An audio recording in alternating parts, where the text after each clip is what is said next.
Hello, everyone. Happy May. Hope you're all well. Now, tea. When we think of tea in history, we may picture ladies in drawing rooms, sipping from china cups and discussing the price of muslin or improvements in their garden. In fact, afternoon tea has often been the setting for more revolutionary plans. It was at afternoon tea in 1848 that 5 women in the US planned the first women's rights convention in the US, which took place just 10 days later. And in Canada, at some point in the earliest 20th century, suffragists organised pink teas, to which only women were invited. Tables with frilly, feminine pink decorations were topped with cakes. The discussion, however, was not sugary, but subversive: how to campaign for the vote. It was also at pink teas that the famous 5 gathered support for their petition to have women considered persons.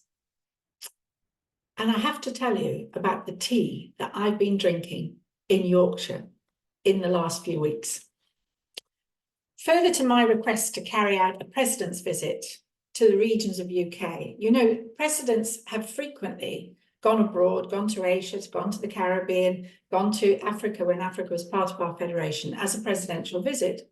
But I don't recall a president visiting the UK, doing that sort of visit in the UK.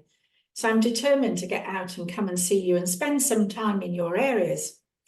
So Yorkshire was the first to take up this challenge, and they organised for me the most extraordinary week. It was exhausting. It was full on. It was one thing after the next. Every morning I just was told where I had to be and at what time, and I got into a car and I got taken. But it was wonderful. It was a really, truly inspiring week. I met members of 15 of the 17 Yorkshire clubs and was taken to see some amazing projects. Baby Basics, Spirit of Christmas, Westway Carers Plus, Mums in Need, and STEM school projects were amongst the list.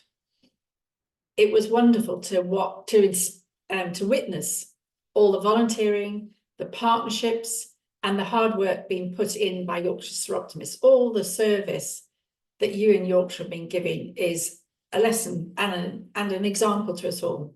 It was a welcome reminder of why we're all here. 2 radio interviews, 1 newspaper interview, planting a tree, 2 AGMs, 3 mayors, and 2 annual dinners were also included. And the highlight, it's hard to pick a highlight, but one of the most extraordinary times was the Orange Cafe on steroids. That really stands out. In excess of 60 people in Dewsbury in connection with the local Asian Ladies Community Centre, and fabulous conversations that were going on that morning. And talking of tea, I haven't dared to get on the scales since I came home. The scones and jam and cream and the fish and chips and all the other wonderful things that I was given to eat, Yorkshire definitely lived up to its reputation of being hospitable.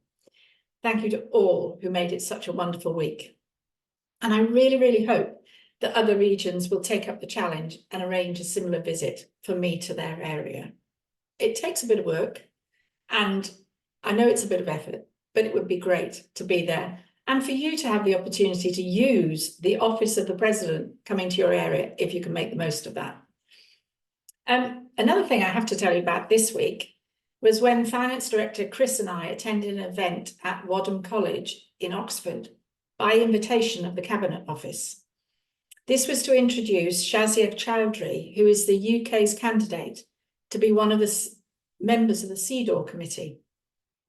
It was a lovely evening, meeting up with like-minded groups, along with Shazia herself, who is truly amazing. She is a lawyer by trade, but then has gone into academia lecturing in Wadham College. And what she doesn't know about human rights isn't worth talking about, to be honest. She was there, Nicola Jacobs and others. It was extremely gratifying to be recognised as soon as I walked in. Oh, here's the Soroptimists. Come on, we must talk to them. That was amazing when we arrived. The vote for the CEDAW committee takes place on the 6th, 7th of June. So we're keeping our fingers crossed and we wish Shazia well. Now, a couple of other things. Huge congratulations to Programme Director Lindsay for her inspiring Zoom meeting. I hope you got a chance to log on a couple of weeks ago. If you didn't, the recording's on the hub. Have a look at it. It was a real compilation of all sorts of things we're doing around the Federation. And nearly 200 members attended, representing 113 clubs. It was huge engagement. So congratulations to Lindsay. And continuing the theme of monthly Zooms with directors, on 18th of May, Membership Director Dishy will be hosting a meeting for anyone to log on to talk all things membership. Look out for that and register if you can, particularly as May is Membership Month. And as you may or may not know, registration for conference is now open.